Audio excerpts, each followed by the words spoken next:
কাম নাই, চন্দন ব্ৰহ্মৰ কাম নাই। চন্দনক মই কি বুলি কয়, আমি যিহেতু চৰকাৰ বনাব, ইয়াৰ পিছত মই তাক কালচাৰেলৰ প্ৰেচিডেণ্ট দিব বিচাৰিছোঁ। সেইটোৱেই। কোন চুকুৰালী চিনি নাপায় মই। এই চন্দন নিচিনা মানুহ, চন্দন নিজে চুকুৰালী হ'ব পাৰে। মই কোনো চুকুৰালী মই চিনি নাপায়।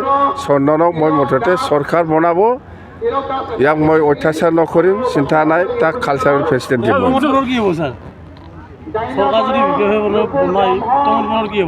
প্ৰমোদ বৰন ছুইজাৰলেণ্ডত থাকিব।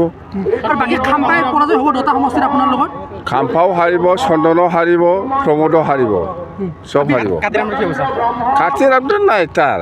এই ৰাতি পইচা বিলাবতো, এই পইচাটো আমাৰ ৰাইজে, আমাৰ BPF ছাপৰ্টাৰসকলে ল'ব, খাব, কিন্তু ভোট দিয়া সময়ত BPFক দিব। কিন্তু বিজেপি থাকিবনে BPFৰ লগত চৰকাৰত?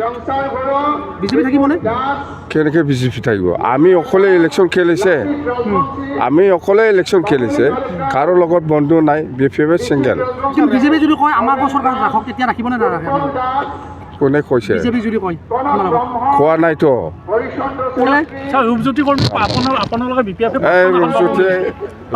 কাম নাই। ৰূপজ্যোতি কাৰ? BJP না কংগ্ৰেছৰ?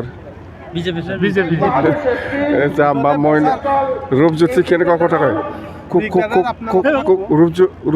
ৰূপজ্যোতিয়ে মই নাজানো।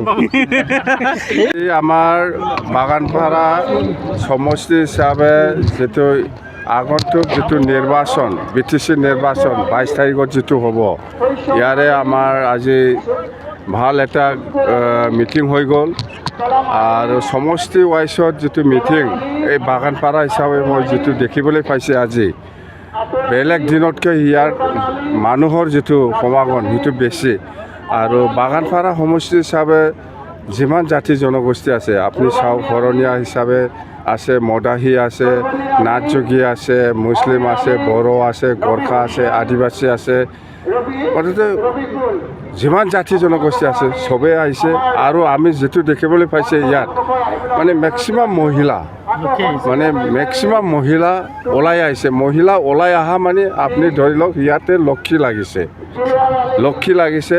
আৰু আমি বাগানপাৰা সমষ্টি হিচাপে 100% আমি আজি জিকিছে বুলি আমি ডিক্লেয়াৰ দিব পাৰোঁ। আমি ডিক্লেয়াৰ দিছে, স্পষ্ট কথা।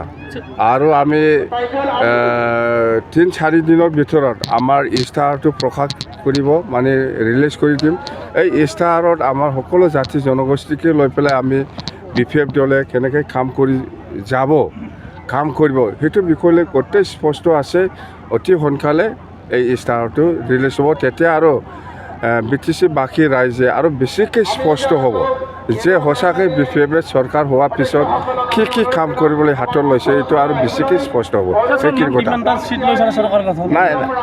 চৰকাৰ বনাবৰ কাৰণে 21টা লাগে। আমি কৈ আছোঁ 20+। আমি পাম। মুঠতে BPF চৰকাৰ বনাব।